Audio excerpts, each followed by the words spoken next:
Okay, shall we get started? Can the Mekong be saved? A warm welcome to our panelists, Seila, Thanapon, and Anoulak, and to all participants. This webinar explores the role of science and local knowledge in tackling the threats to the Mekong ecosystems and communities. It was organized by Internews' Earth Journalism Network, the Sustainable Mekong Region Research Network, or SUMERNET. Internews is an international NGO working to ensure people have access to trusted, timely, and accurate information. The Earth Journalism program of Internews is a big community of more than 12,000 environmental journalists. I'm Lebel from Chiang University. I'm your moderator today. The rules are simple. Panelists, stay within your allotted time within your opening remarks. Otherwise, you'll have no discussion at all. Participants, please keep your post short. Put your questions into the QA tab and comments in the chat. We should have good interaction. Rajesh, as a pre-panelist, please lead us into the topic.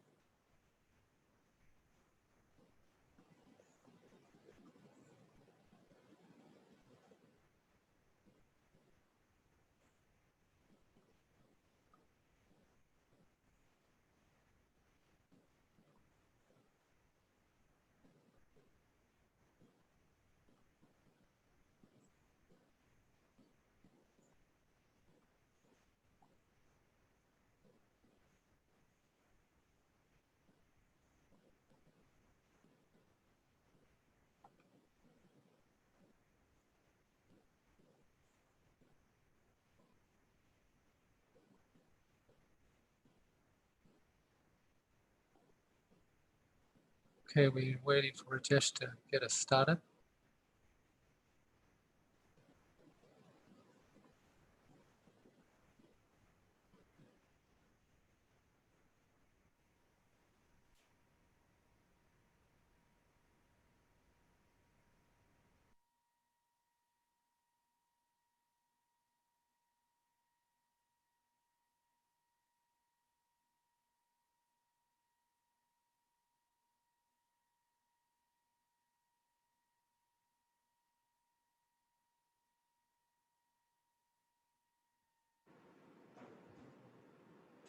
Can you see my screen?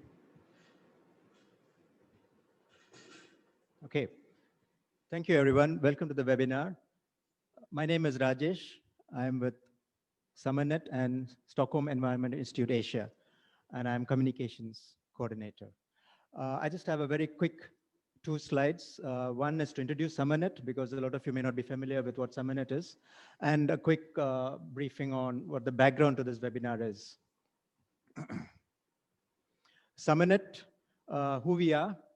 We're a regional scientific research and knowledge network with more than 300 members. We are committed to the sustainable development of the Mekong region. And what do? We do policy-relevant research and outreach activities to inform and engage with policymakers, media, think tanks, and others. In the present phase of work ongoing for the next 10 years, we are focusing on water insecurity. And our aim is to reduce water insecurity for all, in particular the poor, marginalized, and socially vulnerable groups of women and men in the Mekong region. Now about the webinar itself. This is part of our work with the media. SUMERNET works closely with the media because we know that media is a key conduit between science and those who decide the scope of political discourse, including solutions. We know that media can help steer policy agendas and policy actors towards urgent action. But we also know from our experience working with media that journalists are not always able to unpack science or report on complex environmental topics. Sometimes they don't even have enough resources. They have faced constraints of time. So we have worked closely with media to, for example, provide media grants, fellowships, and mentoring for early career journalists. We invite people, journalists and media people, to field visits to our project sites so they can report on things like climate change.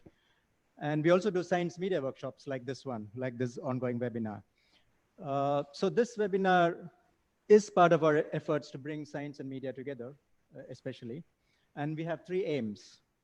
One, we want to share perspectives among different levels, from the local to the transboundary levels, on the state of knowledge of the Mekong. Two, we wish to identify how scientific experts, community groups, and the media can work together to help policymakers make better informed management decisions.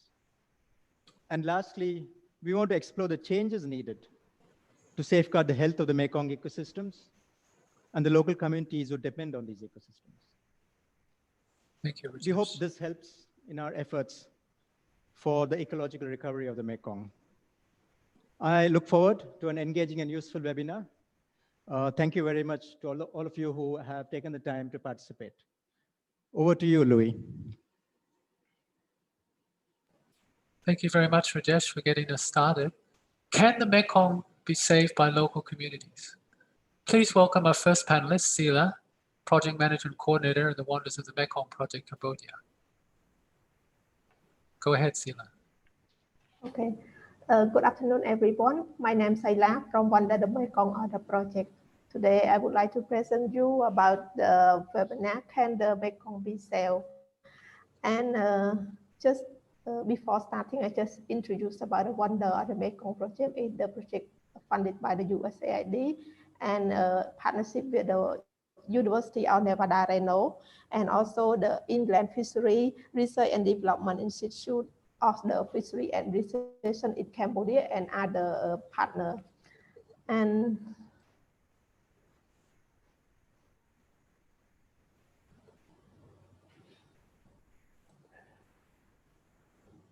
so I would like to share about the role of the science and the local knowledge that can be used to mitigate the threat facing Mekong ecosystem and the community.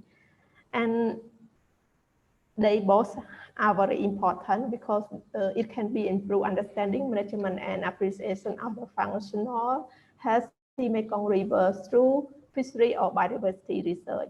And the community action research document the story and information around the based on their local knowledge or perception of the surrounding environment.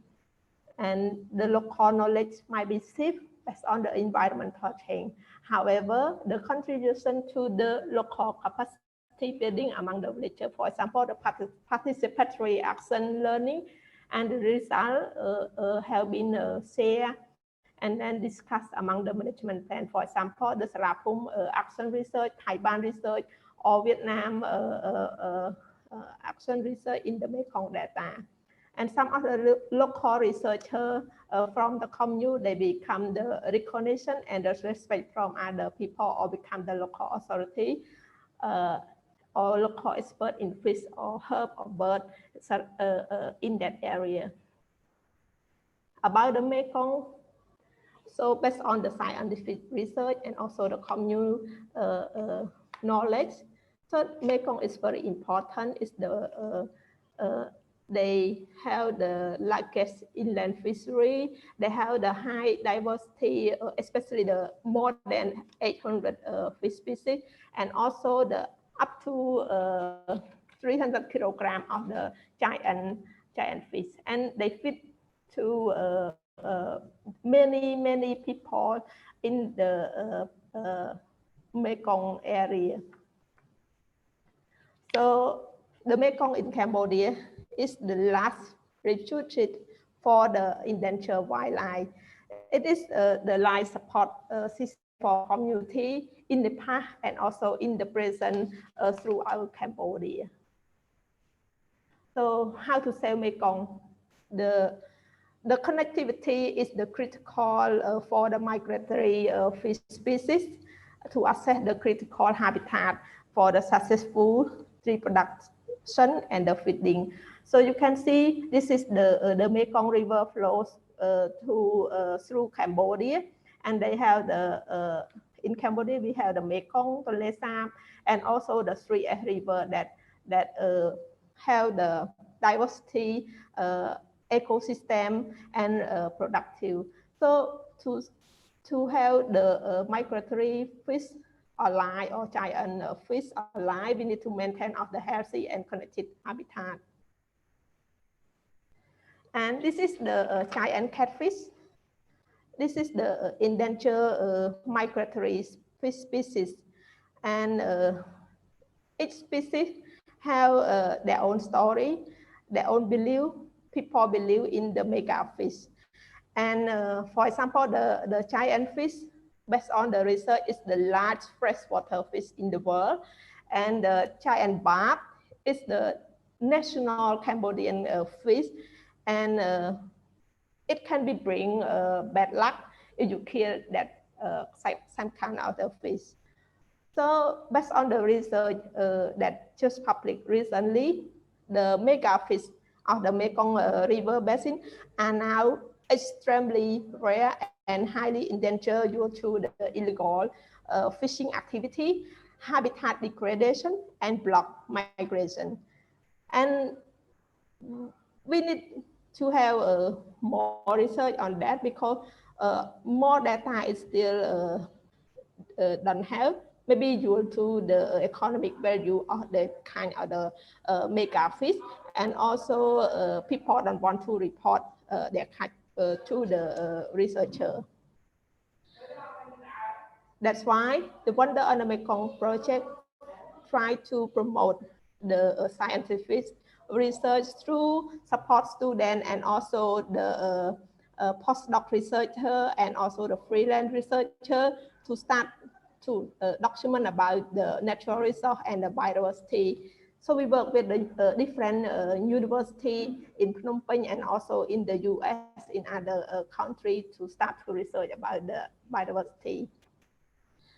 And the project also tried to raise awareness or appreciate the people called as the Mekong Conservation Hero, let them tell about the information about the how they work to raise awareness about the Mekong River ecosystem services. And now we call the second HEROI. The project also try to promote people to love nature and protect environment. So we work with different people from the student, kids, until the high-level people. And we try to produce the environmental communication material and engage with the student to clean the river, to know the key fish species in Cambodia. And we also have the scientific research, for example, study about the genetic and DNA. And this is another part of the project, is the conservation supplementary program. We try to collect from the fish larvae or juvenile, keep storage in the pond, and then when they come grow up bigger and healthier, we release them back to the Mekong River, because we want to track about their migratory pattern. And this is another story that we try to document about the people story, try to protect. So we call the kingfisher special. We have the 1, 2, 3. We document people who love the fish, who release the Mekong fish to the river bed. And in October 23, Fishery Administration working with the Wonder on the Mekong project, and to celebrate the World Fish Migration Day by releasing the endangered fishes, Mekong giant barb, to the river, and it around 10,000 fish released back to the Mekong River in Phnom Penh. So to save Mekong, it requires a number of broad scale. It needs a strategy from local, national, regional, and international. And support site and best management, we need to conduct research, but also we need to appreciate local knowledge to maintain the healthy natural resource that provide good and service that sustain life and improve human well-being. And everyone should provide a voice and a mechanism for all, especially the poor and vulnerable group, to join the planning and decision making in the management of the Mekong. So we can working together for a healthy Mekong River, not alone can deal it. So learning from the New Zealand government grant the legal right for the Wanganui River as the first river in the world to be recognized as the living entity. So Dr. Zepp Hogan, conservation biologist, research scientist, research assistant professor at the University of Nevada, and also he also director of the Wonder of the Mekong. He thinks that Mekong River should have right because they're important for people and wildlife. Yeah, thank you.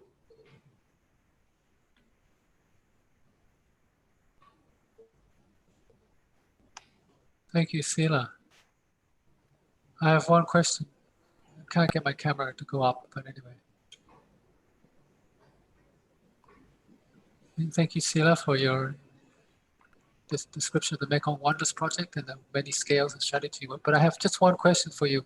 What intrigued me was your work on community-based management, your history of working with communities. And I was wondering, under what conditions does community-led wetland and river management help reduce threats to Mekong ecosystem and communities?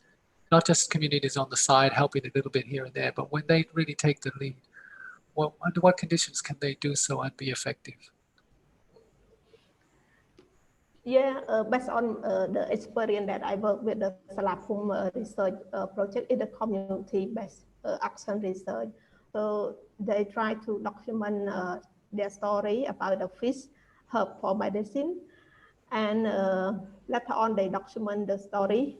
They document about, they found that 130 fish species in the 4 villages in that area. And the result from the Salapum research also integrate in the Stung Trai Ramsar Sai management plan as part of the 14,000 hectares is the Stung Trai Ramsar Sai, is the stretch along the Mekong River in Stung Trai province. So it is one success story that local knowledge have been documented and be integrated in the management plan. And currently there are different organizations that try to follow up or work with the different village to document the community knowledge like fish or other habitat in that area. Okay, thank you very much, Seila. We're collecting some questions from the chat, and we'll come back to you after the third panelist, and you'll be able to check out the chat and the Q&A. There's some questions, more questions for you there from the participants. Thank you very much.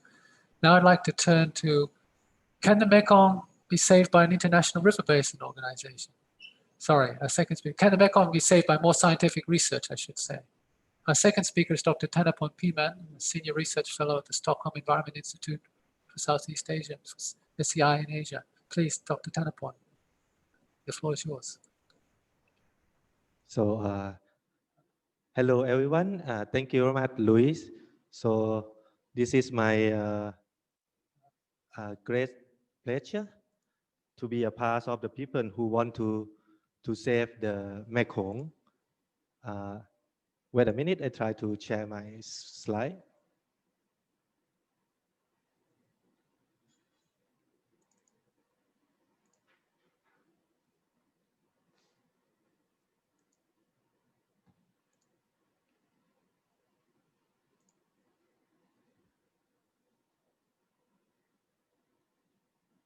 Okay. So the topic that I would like to share in this webinar is what kind of the knowledge and data sharing is needed to save the Mekong. So I would like to start that now Mekong is changing under 3 aspects. One is a physical and environmental change from the increased regulated of the tributary and mainstream river and the climate change impact. Second, changing in the Mekong is demographic and societal change as the economic of the region grows. And the last one is about the institutional change with a new and expanding regional cooperation mechanism. So this change is lead to the environmental chains.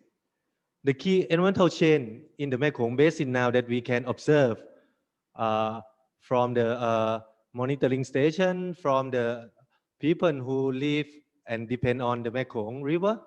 It's about, first one is a daily and seasonal flow pattern change. Second, it's about the sediment and nutrient transportation. In last drought periods, I think there are many local people have noted that the Mekong, the color of the Mekong River is become from brown to green. So this is another kind of signal on the reduction of the sediment in the Mekong River. And the most important chain that also connect with the local people in the Mekong along the river is about loss of the wetland, floodplain, loss of the habitat, biodiversity, and fish migration routes.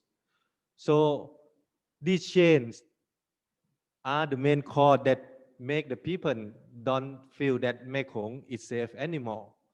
So that's why our job as a scientist and researcher, we have to try to ensure that the knowledge and science have been influenced in the practice and decision making to better management in terms of water resource or natural resource across the basin.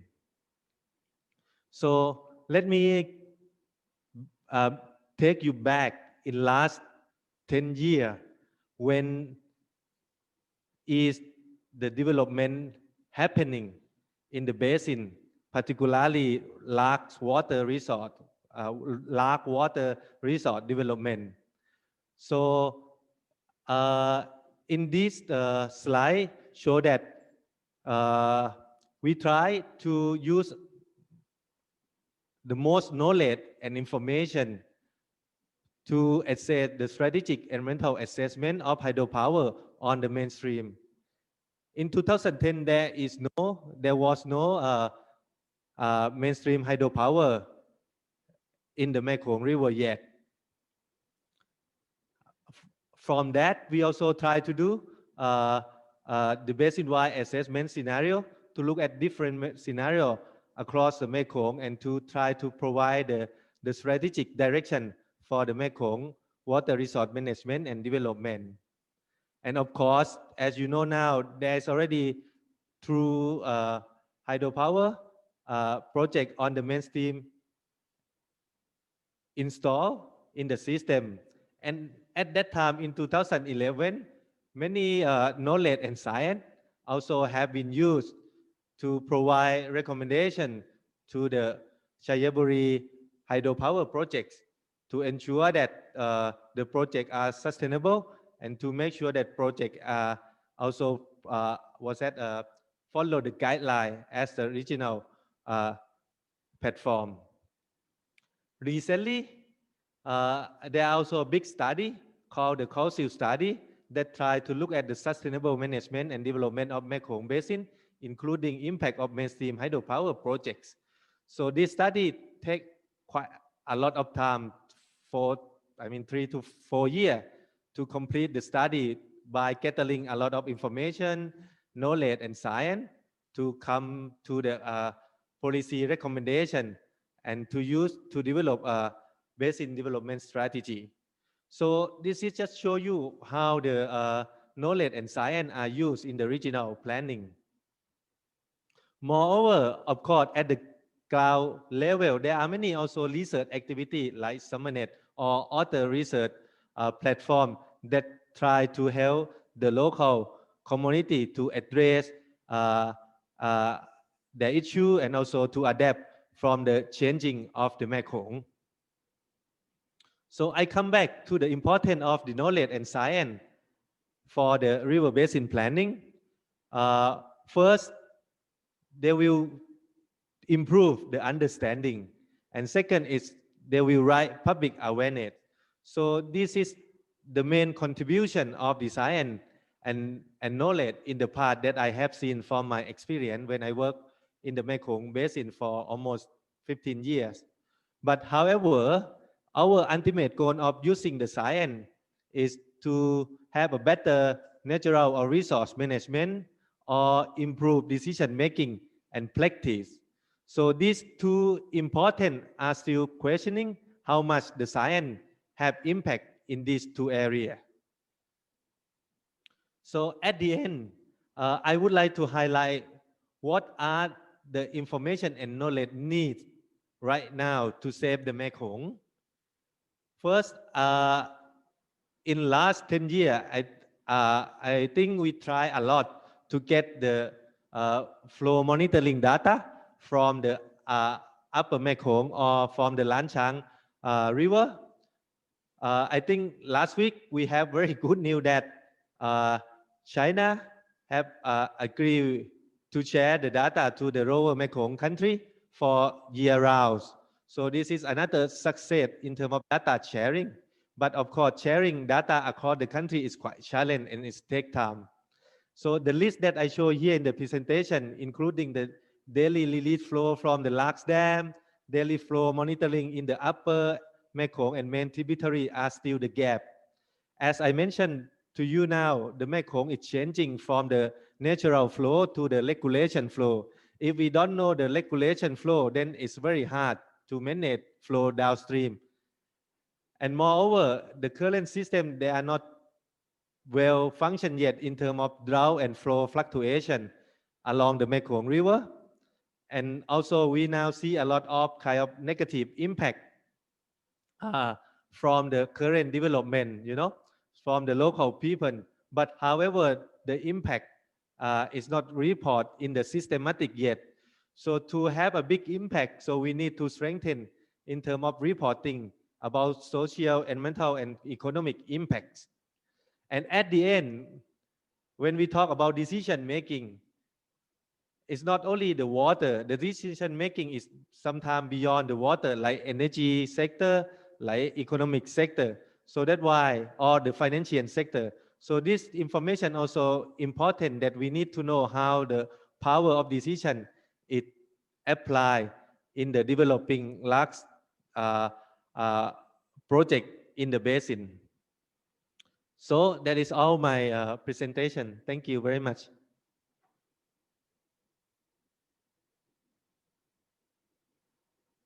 Thank you very much, Dr. Thanapon. Thank you very much, Dr. Thanapon. I have just one question for you. It seems your summary seems spot on. The scientific knowledge has clearly influenced understanding and raised awareness and even influenced regional planning. But what is needed to actually move to better resources management to improve decision-making and practices? Do you have any initial ideas on how we can improve, especially now that we have to think about cascades of projects and not individual projects? Yeah, thank you very much, Kun Lui. Yes, actually, as I mentioned, it's linked to the last slide of I show here. So how to improve the decision making and natural resource management. As I mentioned now, the decision making, there are many decision maker in different states, So for my experience, now we are very much focused on the platform related to the water.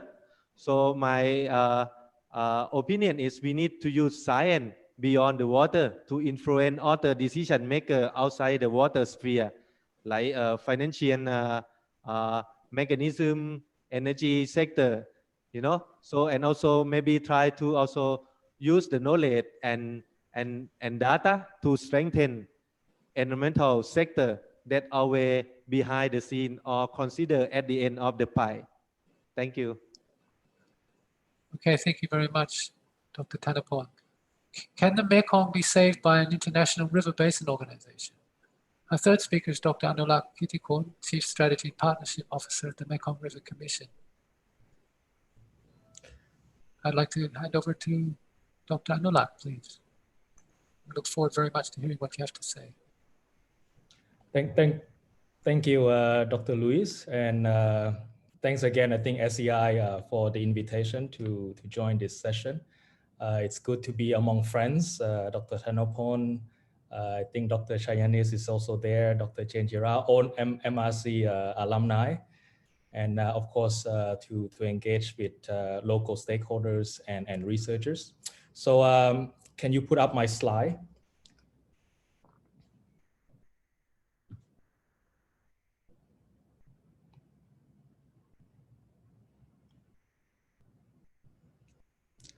So Dr. Thanapon, he already, I think I agree with him on the challenges facing the Mekong. He already, I think, identified, some of the significant changes in terms of the physical changes, the institutional changes, the economic and societal changes. So, but I think among that, my first slide, if you click next, among that, I think from a MRC point of view, the Mekong River Commission, it's for sustainable development. So, environment protection and social protection is largely part of that, but also we also facilitate, responsible and sustainable development. So from our point of view, there is some opportunities left for development, but the question is how to do that responsibly and sustainably. So if you could go to my next slide. Which is only one slide. So the Mekong countries, along with extensive consultation with stakeholders at both regional and national levels, and a few regional stakeholder forums, have come to derive at this new basin development strategy. So the title is the Basin Development Strategy for 2021 to 2030. So it's a basin-wide strategy, and a subset of that is for the MRC in terms of our strategic plan. So it has these 5 dimensions. If you look at, say, under the environment dimension, how do we protect the environment? So there's a strategic priority on maintaining the ecological function of the Mekong. We know that the flows have changed. We know that it's not a natural flow anymore. So how do we come up with new flow limits and thresholds in order to monitor so that the ecological functions can be maintained? Secondly, we know about sediment reduction. So as of now, what the Mekong River Commission and others are doing is just monitoring. So there is a strategic direction to have a basin-wide sediment management plan, for example, that takes into account not only transportation of sediment through dams and barriers, for example, but also, say, sand mining, etc., which is a big challenge in the basin. And third, we heard, Thanapon talks about loss of wetlands and environmental assets. So if we don't do anything about this, there will be continue to be reduction. So there is, in the strategy, we talk about limits of change. So there are some opportunities for development, but where are the limits? So this, I think, countries and stakeholders need to discuss and define. So that's under the environment. Under the social area, I think we have a lot of anecdotal evidence and also case-specific studies about local vulnerabilities, about the different impacts on women and men, but there is no systematic data or efforts in terms of understanding where vulnerabilities lie, where gender differences in terms of impacts lie, especially in the water related sectors. So there is a place in the new strategy to address gender and vulnerability so that our most vulnerable people can be safe and help them adapt to these changes. So that's under the social. Under the economic, Dr. Thanapon talks about the previous assessment, for example, MRC and others have done, which is really about assessing the impacts of national plans, for example. And then we provide some recommendations. Oh, you don't do this, you don't do that, to the member countries. And so far, some have made into decision-making, but largely there is a feeling that, these are not having an impact. So in the new strategy, we call it from reactive planning to proactive planning, meaning instead of just analyzing the impacts of national plans, we should propose options on the table, which is, propose for joint projects, propose for joint actions. And maybe if the country sees that these new proposed joint projects and joint investment are better than what they are currently planning, then they will adopt it. So that is a basis behind our new basin development plan. And secondly, I think we heard Seila talks about the importance of fish. So fish, I think so far we have been trying to monitor and we have been trying to protect. But so those efforts are very good and needed. But at the same time, you need to also imagine a sort of a future where, the fish landscape has already changed. So you need to change with it. So there is an output in the strategy where you need to work with stakeholders, work with locals, communities, and imagine how the changing fishery landscape of the basin can be optimized even more, right? Rather than just protecting what we have. And finally, we have the dimension on the climate and cooperation. And for climate, I think we know very well, about the climate change. We know very well about the more infrastructure projects in the basin. But in the new strategy, there is an effort to, move from starting with data information sharing, which is very important, to notification, which is the second step, to possibly coordinate how the water infrastructures could be operated so that you can meet multiple purposes, right? Drought, flood, environment, etc. But this is very challenging work. And some of the countries, of course, have, are very well known in terms of their sovereign decisions in terms of how they operate their infrastructure. So, but this has now been agreed in the strategy to explore, to see where we can go. And finally, on the cooperation dimension, I think we have a different institutional landscape right now. Not only the MRC, but several cooperation frameworks. You can name it: Mekong Korea, Mekong Japan, US Mekong now, Lansang Mekong. Somebody said elephant in the room. So how do all of these fit together, and what is the role of each in Mekong Basin management? Some of them are very broad cooperation framework. Some of them could be more specific. So we know, for example, the MRC, what our clear core functions are, but some of these are not known, and people have different perceptions about what each is or what each is trying to do, especially I think vis-a-vis the Mekong Lansang. So there is a place in the strategy to define these clear roles and to champion whatever the role is, to minimize duplication and to sort of build synergies. So in conclusion, the new strategy is about proactive planning, it's about adaptation, and it's about higher level cooperation. Thank you very much. Thank you very much, Dr. Anoulak. I like the way you're able to communicate so much with a single infographic. I have just one question for you, and I'm not going to take the very political questions yet because they're coming up in the Q&A. But I've always felt that the MRC or the MRC Secretariat, one of its roles was to act as a boundary organization, to help mediate using assessments and other processes, mediate the flows of demands of policy and decision makers, regional planners, and those from the scientific community, and sort of be accountable in both directions. Do you see the MRC Secretariat or the MRC itself as being a boundary organization? Boundary organization, right? Right. Is that Luke? Yes.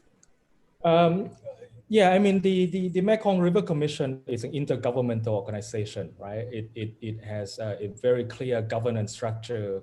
At the highest level, you can go all the way to the prime ministers, and then below that, the ministers, and then below that, the heads of departments that deals with water. And then the secretariat serve as a sort of administrative, technical, and facilitating arm, right? So that is very clear. And for all of us who works in the secretariat, we take science very seriously. We take facilitation very seriously.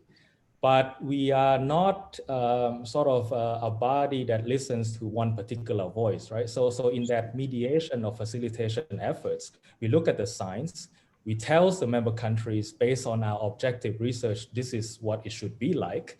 But then at the same time, we are owned by the 4 member countries' governments, right? So in any decisions, they ultimately makes the decisions. So we produce, say, technical papers, technical reports, but all, for example, strategies or guidelines or procedures, they go through a process, right? Where there's a give and take between the secretariat, between the member countries, between consultation with stakeholders. So I think On the one hand, probably, yes, you're right. But on the other hand, we do have a clear,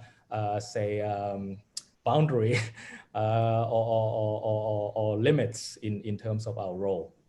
Thank you very much, Dr. Anoulak. Nobody said it was easy to be a boundary organization. Sure, certainly. So I'd encourage the panelists to have a look at the Q&A and the chat.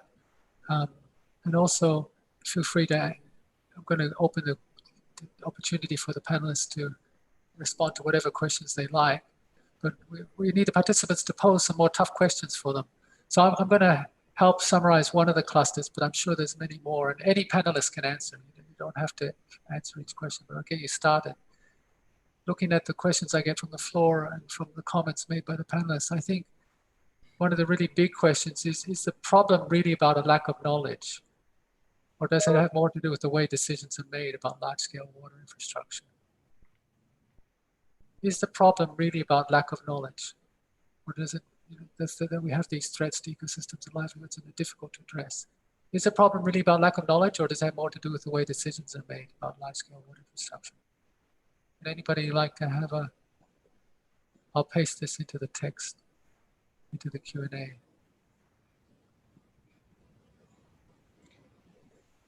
Please, I'll do my. Should I give it a shot? Sure, please do, Dr. Anoulak. It's fantastic.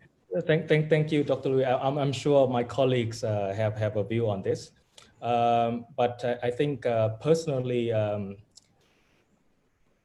knowledge is very important, right? So at the MRC, like I said before, we fully believe in the science, but also science is a process, right? So science is also about trust.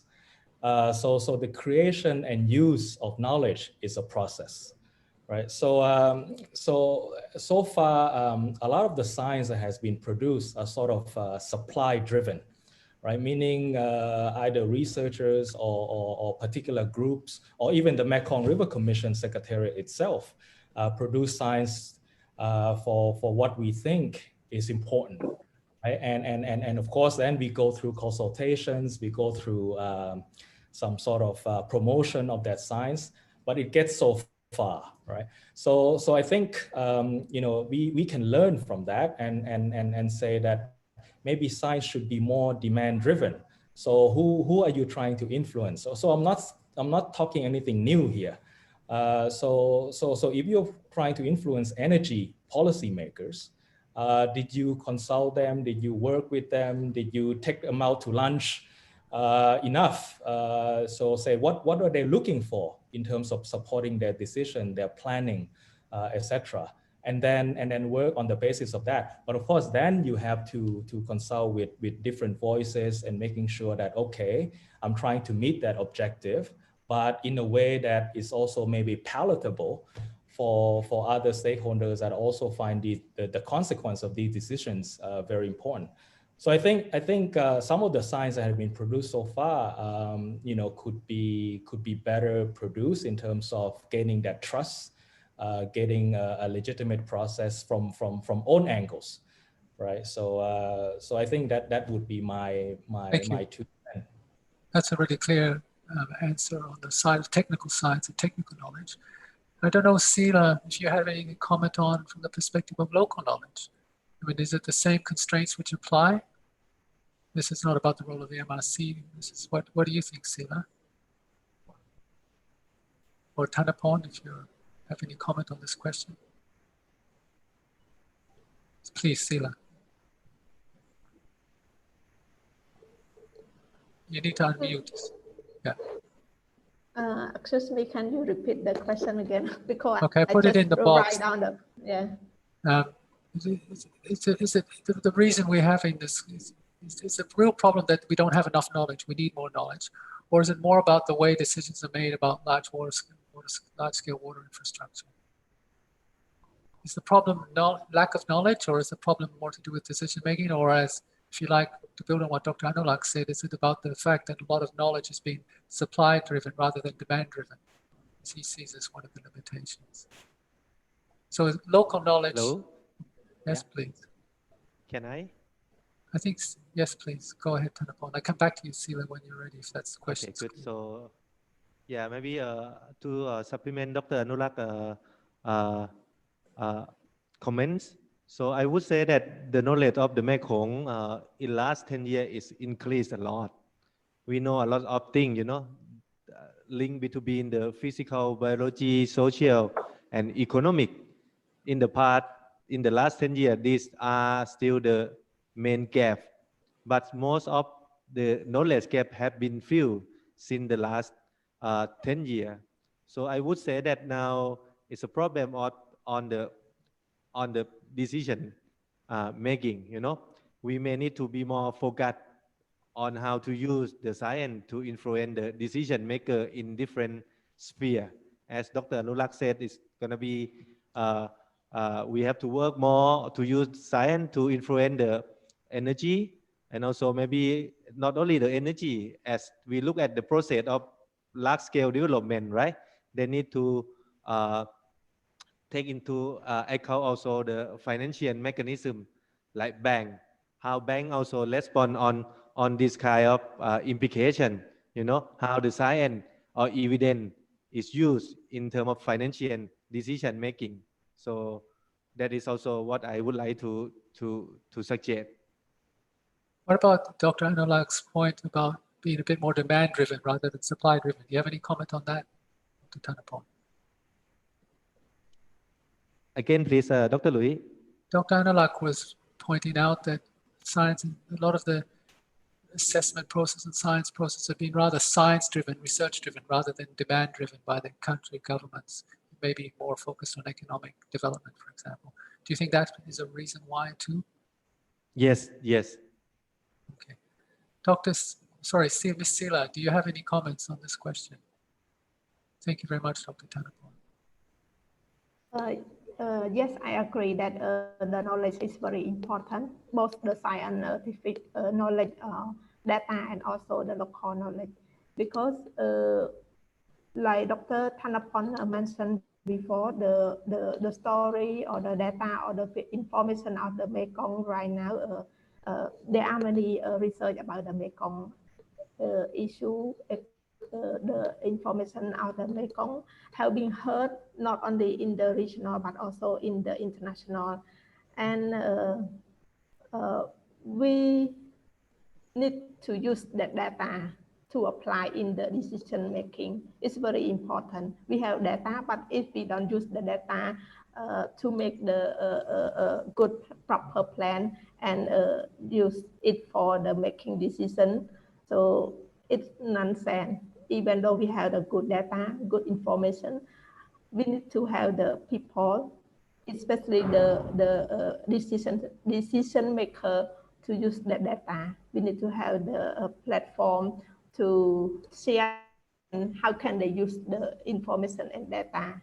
Because sometimes, yes, at the high decision maker, they reject the local knowledge. They just support the scientific data. But sometimes when the scientific data show the data, they also don't use it properly. So we need to look for the platform. How can both knowledge and data be used in the decision making and the planning? Okay, the panelists, before the Q&A, the participants to this webinar have been asking you some questions. I don't know if any of you have any questions you'd like to now answer. Thank you for answering mine, my cluster. But then, for example, there's been a few comments about China. Does anybody want to make any comments on that? Well, remember this webinar is focused primarily on the links between knowledge and decision making, all kinds of knowledge. What about to each other? You've heard each other speak.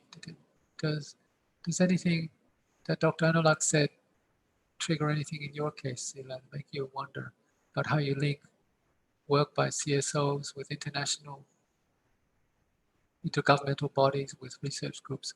Would a partnership do more?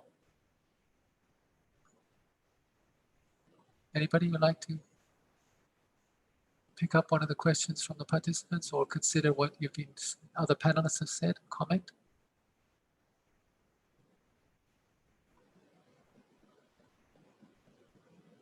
If you want to speak, just unmute and go. I would like to share a little bit about the policy discussion dialogue last year that Wonder of the Mekong tried to organize in December 2009. So in Cambodia, we bring 7 ministry to discuss about what is the future of the Mekong, but because there are 7 ministries from the Ministry of the Tourism, Ministry of the Environment. They talk in different perspective about the making the Mekong alive. And this is the good initiative. And also this month, the Fishery Administration understand about the declining of the endangered fish species. So they try to support the world fish migrations day by the release some fish to the river. So this is the very good start. They understand about the number of fish decline, and they doing something to restore that resource. So I saw one question from the group about the community. They understand about the environmental. Yeah, people understand about the change because they live along the Mekong River. They understand the change, especially the water level, about the fish catch change a lot compared to the. So if you live along the river, you maybe can observe that water levels fluctuate in unusual ways. But how do you know the causes? The local people don't mention about the real cause because they just see the change. We know about the change. Yeah, for example, the water level in the Mekong in March in Stung Treng province, some area is the drought, and in the Lesap River also drought in some area, and people difficult to find fish to eat. And we also have this is the problem of the water flow. It's cannot predict anymore, and also the climate change. And some people before they can go to work outside, and the COVID coming, and they destroy everything. And the people living in the region, especially in Cambodia, where I talked to, they affect a lot from the resource from the Mekong decline and the climate change and the COVID. Okay, thank you very much, Seila. Dr. Anoulak or Dr. Thanapon, do you have anything you'd like to add, seeing the questions? Dr. Anoulak, about half, that's 3/4 of the questions are for you. Are there any that you would like to answer today? You don't have to answer them all right away, of course.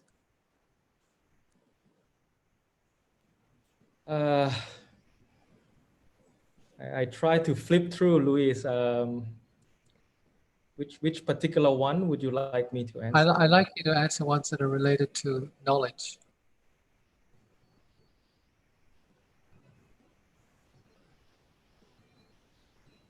Okay, knowledge. Okay, Dr. Sanyanis, he agreed. Okay, lack of knowledge. Yeah, there's a question about the information on tributaries, which is quite interesting, from Sumia Thai. The place of tributaries, and is asking for an update on understanding. Can you read that question? Can you tell us more about the place of tributaries post the 1995 agreement in the MRC BDP, especially with regards to the priority, environmental protection, and priority to enable inclusive access and utilization of water and related resources? So they're wondering how main stem versus tributaries are now being incorporated. Has there been any change or evolution in the thinking of the MRC? Yeah, thanks, Dr. Lewis. I think here there is a, what is it?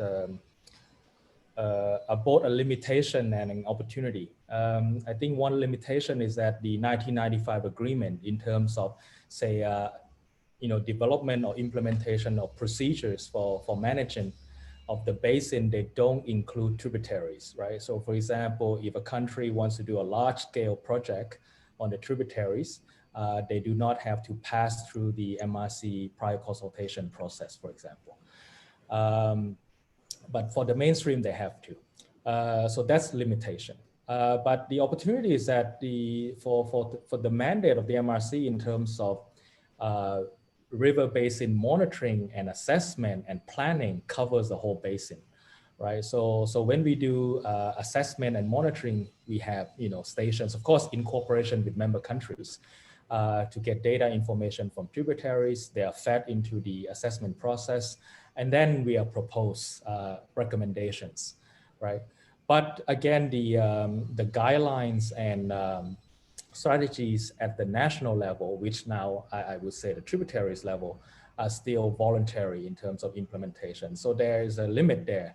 But in terms of the science that could be produced and the recommendation that could be produced and the facilitation and promotion of that knowledge, it does not limit, right? So I think we need to work together, both from the sort of regional level where MRC works, to the national level, to local NGOs like Sheila's NGO, to bring that knowledge into their national processes. So each country have different mechanism in terms of how stakeholders can participate, how decision makers consider comments and things. So the MRC has no mandate to interfere with that. But there are so many channels that can produce and promote the science that NGOs or academics can produce with MRC, and then relying on those stakeholders to champion at the national and local levels. Okay, thank you very much. Dr. Thanapon, I had one other question for you that goes back to the comments made about China early on. I'm wondering, as the number of mainstream and tributary dams, I think tributary infrastructure or even planned large-scale water diversions for irrigation too, which might be all within the tributaries and not be affected by the Mekong Agreement. How important is that we consider the cumulative impacts, like has been done in some of the assessments, Thanapon? And has it changed? Have things changed as we move to a regulated river? What's changed? What has to change in the way we think about the future? Okay, thank you, Khun Luis. So in terms of hydropower development in the upper part in the China, there are many, I would say many studies in science about the cumulative impact on the hydropower development in the upper part, on the river flow and the sediment in the downstream of science evidence on this. So, and actually from the observation monitoring, it's already show the evidence of the change in the flow pattern and the sediment as I show in the presentation. So that's why the most important now in the downstream on how to manage or adapt to the change. This is about the data sharing from the China. And as I mentioned, I think there's a good news already in last week that China, they open more to share the data around here to the lower Mekong country. So that is very important information to set the upstream condition and to use that to plan for the downstream adaptation or local plan. So I think that is a good kind of signal from the upper part. And also, as you know, that there are a new mechanism called Lan Chang Mekong Cooperation that also kind of includes 6 countries together to work together. So this is another platform that also can maybe help to have more exchange in terms of data between the country, and also will help to improve the decision making, will help also to get more kind of feedback from the local knowledge, in the decision making. I would like to highlight here is if you look at the decision making, it's always make a decision at the national level. Also, the data is belong to the national level. So that's why my point here is maybe in terms of science, we need to focus more on the national level While we know that, of course, the regional level platform is very important to be a cooperation, to be a kind of engagement, and to look at the transparency implication. But however, the decision is made at the national level. So that is the point. Thank you. Thank you, Dr. Thanapon. Seila, I wonder if you would like to reflect a bit on civil society. You've worked more from a civil society perspective. So far, most of the people have been talking about how policy actors that work at the international arena or on the national level can interact and make use of knowledge or not as they see fit. But what about civil society? Is it important for them to work across countries, or do you just work alone in Cambodia, happily in Cambodia? Does collaboration with Thai civil society organizations, with Lao civil society, with Chinese CSOs, does that help? Is it important? Actually, it's very important to work across the country. And for example, the Wonder on the Mekong project, we have a different partner who also like Fish Bio working in Laos, and also other project partner university from different area. And we try to talk to research, and also we build capacity by all research results, and develop the awareness raising and outreach activity through, for example, the dialogue with the expert, and also the we have engaged the expert on different area to talk with the different people, especially the people in the country, and also other outside through different platforms. For example, we have the Facebook page, we have a YouTube to share information, and then we get a feedback from other. This is the way that we work, and then the project produce the result, and the publication can share in public to other people. Yeah. Thank you very much. So, yeah. Okay, we've got a few more questions in the chat box and in the Q&A. Some of them are not easy to understand, though they sound interesting. One person's, I think, Anoulak, you've got some interesting questions. I'm not sure if you can, if you've received. Yeah, Luis, maybe you as moderator can pick some, because okay, there's so many here. There's so many. Most of them. One of the other themes is, you can see that one of the undercurrent themes is people are worried that when governments negotiate or international bodies come up with regional plans, whether the local voice is really part of the process of decision making. That's always the concern. And just having one village represented or one NGO represented may not do enough to get the local perspective on the benefits and risks of development, right? Projects. It's often opportunities. So anybody on that topic? Dr. Thanapon. Yeah, Kului, yeah, I think I can see that concern too. But as I mentioned, I think this is also related to the national policy and legal framework, right?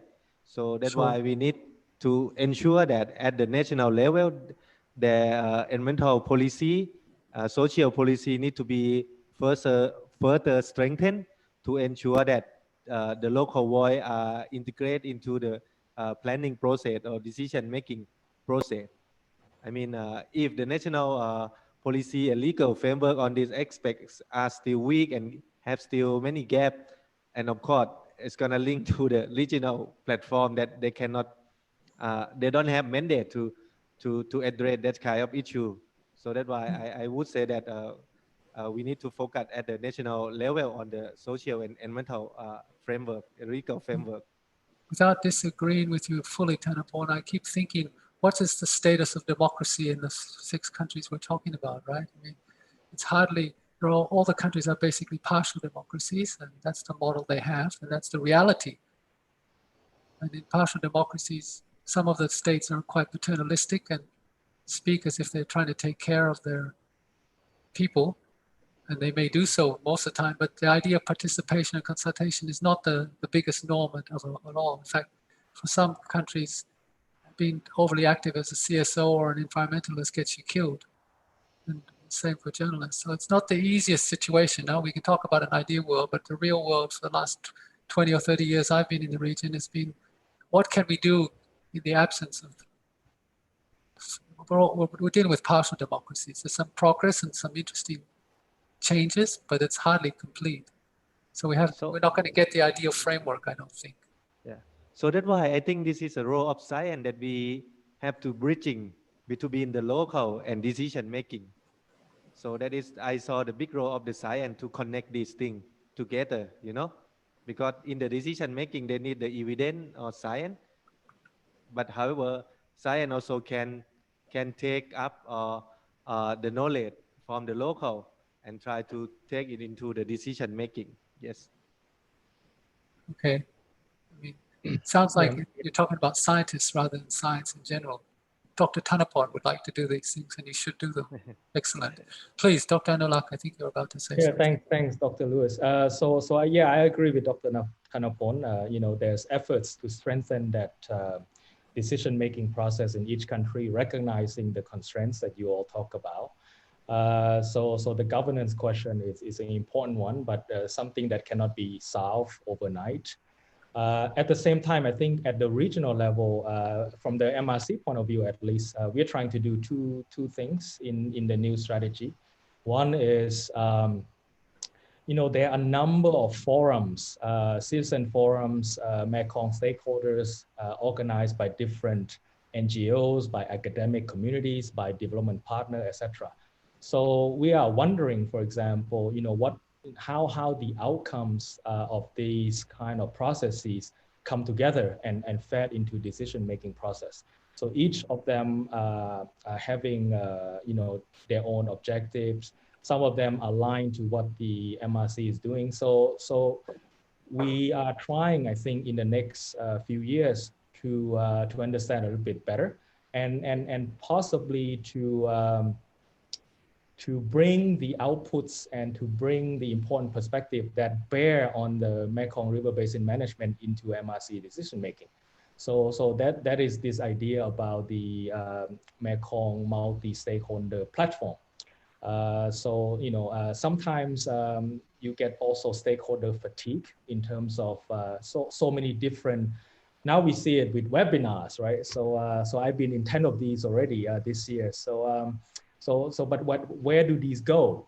And how do we synergize? How do we summarize? How do we put them into language that decision makers can understand? So that's one, I think, in the next few years we will make that effort. The second thing is how some of the stakeholders, I think, have been asking MRC for a very long time, how do they directly involve into some of the governance body or decision making. So I think that is a very important question and something that also cannot be resolved overnight, but we heard those voices. There is a mechanism called the expert groups. Right now it's just governmental actors. Some countries do invite academics. So there are two ways to get into these expert groups. One is, you try to get in through the national Mekong committees. And by national Mekong committees, I don't mean just the secretariat, right? So it's these multi-ministry committees, and they nominate experts, which some countries, they do nominate, non-government. So from academia, possibly from local communities, etc., to come to these expert group meetings. And secondly, we will try to find a way to propose to member countries how can some of the local experts or academic experts can observe at least these expert group meetings and be invited to share some of their local expertise. So we will do that in the next strategic plan. So I hope, because a lot of questions in the questions to me about how do some of these stakeholder voices get into when MRC conducts studies, this is only driven by external consultants or even people in the secretariat itself, and only pass through governments. So those issues we know, and we're trying to address them. Thank you, Anoulak. I think demonstrating good practice, multi-stakeholder platforms, demonstrating good practice in consultation, etc., may well inspire other things at other levels. Seila, any comments?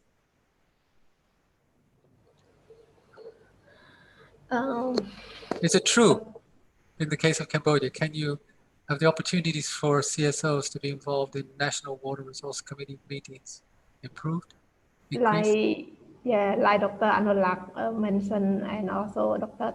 Thanapon just mentioned, there are different strategy and different government that different level that they allow the local people, local voice to talk. They have a different consultation. For example, there are some consultation at the ground level, but when they make decision at the high level, they not engage because there are some words that not include in the main point for the policy maker to make decision on that. So, and the consultation at the ground level also have a limited. It's not, I know it's based on the result. We cannot do the consultation or meeting with everyone, but at least majority group can join the meeting and discussion, and the voice from the ground should be heard at the national level. So it's challenging. I know it's challenging. Not everyone or not every voice heard at the national level. There are different data that they share. What can we do to help amplify those voices? Even if not everyone can go to every meeting. Dr. Anoulak talked about fatigue, of stakeholder fatigue. I'm sure it's true with community members too. They don't want to have to spend 300 days of their years representing their community at meetings. They want to be with their family and grow fish and eat. But what can we do to amplify the voices, to give more opportunities for local communities? They may have the level discussion at the ground level, and then maybe can representative to join during the discussion, like Dr. Anoulak just mentioned, that they plan to have the expert group meeting and engage representative to discuss and to share the information from the ground. So it's the very good initiative that can bring all group of the stakeholders to discuss and make a good decision together about the Mekong. Okay, I have one question for all three of you now. We've talked a bit about co-production process, but I'm wondering if people have examples where research, scientific knowledge, with or without local knowledge, has had an influence on policy that is important for water infrastructure decisions. Has anybody got any examples where a piece of research, piece of science had a good influence, and why did they have an influence? What did they do right? Maybe I take a shot. There are a few examples, I think, from the MRC point of view. I think if you got a clear procedure, and both at the regional and national level, and then you have clear guidelines in terms of what to do, I think they will be followed. For example, when this MRC procedures on prior consultation process. So for any project that a country wants to do at a mainstream, right? Be it a dam, be it a big irrigation diversion, et cetera, you have to go through the MRC 6-month prior consultation process. I know about the views about different stakeholders on this process, but to us is indispensable, because at the national level, before a project is proposed, the developer, the private developer, have to take the MRC preliminary design guidance on mainstream dam and try to follow that as much as possible. And if they cannot follow that, they have to justify why. right? So for all of the submissions that we get, we have, of course, different quality, but through the consultation process, you know, the project has been improved. You can see in Sayaburi, you know, the number of investment and additional studies that have been done following the guidelines. So, and the guidelines, how was the guideline produced? They're produced from science, right? So they're produced from the best existing technical knowledge on how fish pass should be done, how navigation logs should be optimized, how sediment should be transported, how dams should be coordinated, and how you know, different flow regimes should be maintained. So those are not just come from my head or your head, they're from science. And those science is put into a guidelines, and they are obligated to use by procedures that have been accepted by 4 member countries and internalized at the national level. So I think if you have all of that, you have some chance for science to be successful. But of course, you know, there are different views about this process and how it could be improved or not. And we are working on that. But at least you have that process and back up by science in place. Okay, thank you, Dr. Anoulak. Dr. Thanapon or Seila, any examples where in your work, scientific research has had a significant influence on decision making or policy? Yes, I think in example for your work, for our work, right? We also have actually work under the project on the data sharing, particularly B2B in the 6 country in the last 2 years, and provide recommendation about the critical data that we see that is important for the Mekong River. And now, as you mentioned, like China already shared the round year data, but however, we also recommend that there are still gaps in terms of drought monitoring and flow fluctuation monitoring. And now I think this is already a part of MRC strategic, you know, to strengthen this gap. So that also can be a kind of a good success, you know, to use science to influence the decision making and set up the priority for them. Thank you. Dr. Thanapon, dealing with dry periods, dealing with droughts, presumably flow records and droughts, that's a little bit more sensitive than worrying about floods, isn't it? A bit more tricky. Again, please help Dr. Louis. I'm wondering, when you deal with droughts or water, unusually dry years, releasing all the flow information, that is a little bit tricky, isn't it? Hasn't it proven difficult in the past for collaboration on that type of data? Or do you think it's not problematic? People will cooperate. I think it's not a problematic, you know. So it's was that the information, I think it's important to at least use for the forecasting or set up the early warning.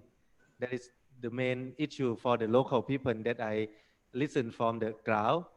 Now they know that it's changing. They are aware, particularly in example in Thai side. But however, they are request to the government that can we know the information beforehand at least 7 to 14 days in advance, so they can plan for adapt, you know. So that's why that's this quite is short term. Yeah. Not it's just like a day before sharing, you know. They need something more advanced and use that to warn the people or to make people aware on this chain. So that's gonna reduce a lot of impact and also make more increased opportunity for people to adapt within a time frame that they can do. Yes. Or will they start protesting and ask for dam releases from upstream storage? Yes. Yes, too. Okay. But information has a double-edged sword always. Okay. Thank you very much. We're getting near towards the end of our seminar. We've got maybe 10 minutes left, I think.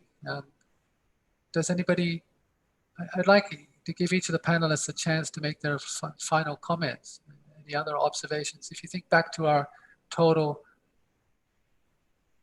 this seminar was really about saving the Mekong, but we haven't really used that rhetoric very much. Do people think, saving the Mekong, saving it In what sense? For who? By whom? How? By when?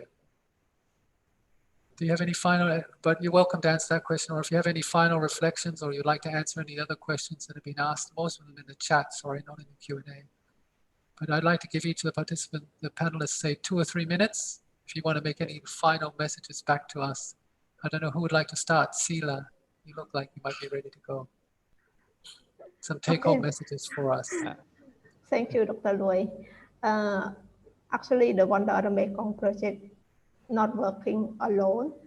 We work with the different university and also the England Fishery Research and Development Institute of the Fishery Administration under the Ministry of Agriculture, Fishery and Forestry. So this is under the government part.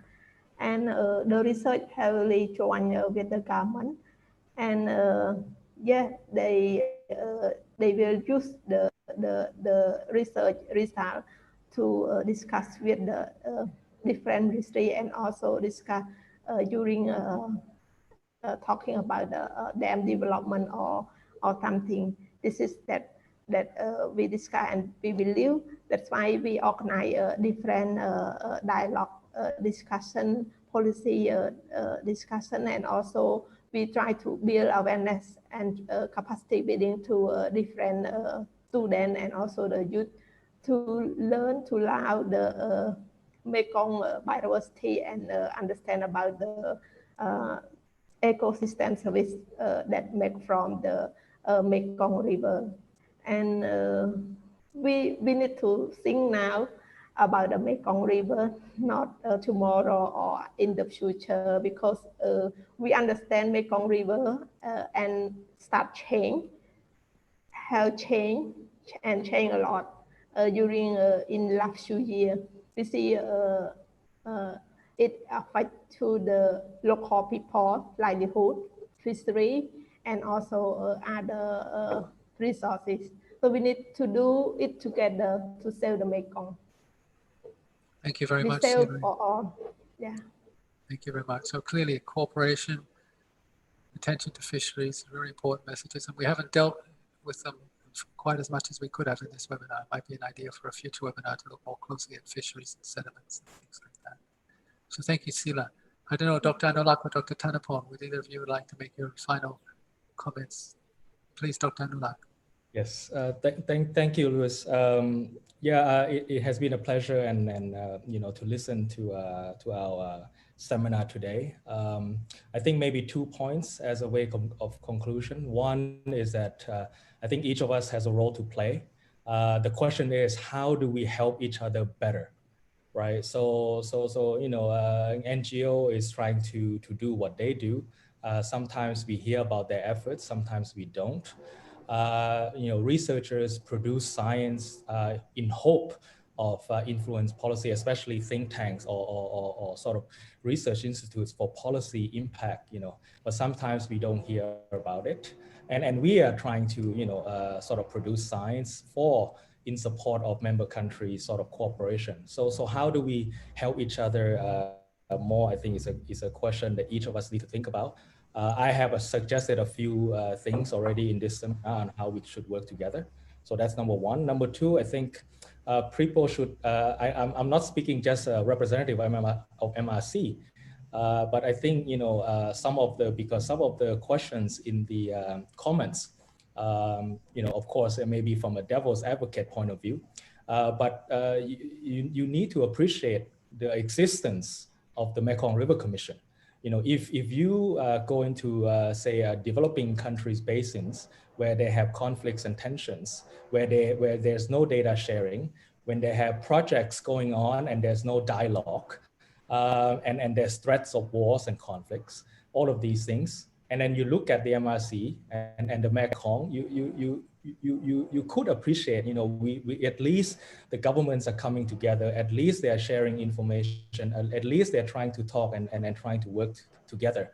There's no threats of pulling out, there's no threats of war, there's no all of those things. So we need to thank the member countries, we need to thank the development partners for putting their resources, investment and time to have these institutions. But of course, we need to strengthen that, as I said in my opening for the new strategy. Thank you very much. Very much, Dr. Anoulak. Much appreciated your inputs. Dr. Thanapon, you have more or less the final word. Okay, thank you for giving me a last chance to conclude on the webinar here. So in my opinion, in terms of who to be safe, I have two priority. One is vulnerable people who have direct impact from the chain. I think those groups still underestimate and they don't have fully support yet to come over the challenge of the chains. And second one, I think is very important, is to save the ecosystem in the Mekong and biodiversity for the next generation. So if we keep this trend going on, so I think our ecosystem service and biodiversity will become more degradation. So that's why I think everyone in the Mekong or even outside the Mekong have to be get that focus and on spot, and also try to communicate to the decision maker that we don't want them to go beyond the, I don't know, like how to say that, maybe tipping point, you know, like in example, the climate change issue that we try to save the world to under the 2 degrees. If the Mekong basin can also quantify the tipping point that we could not go beyond this limit of the ecosystem service, that's gonna also help everyone to get clear message to the policy maker. So that's all. Thank you very much. Thank you very much, Dr. Thanapon. On behalf of all participants, I'd like to really thank our 3 panelists. They can't all see you, but maybe you can send them a text message. They have very complimentary presentations. Cooperation is clearly important. Just some brief information. The Earth Journalism Network will be posting a recording of this webinar on its website, which is earthjournalism.net, in the next few days. We also have more webinars coming up and posted on the website, so feel free to look up them. So thanks to SCI and SUMERNET and to Internews and the Earth Journalism Network for organizing this. And thank you to all the participants. I'm sorry I couldn't get to all your questions. The chats and the Q&As bubbling up on each side. I tried to pick and choose. So thank you very much and have a good afternoon, everyone. Much appreciate your contributions. So thank you.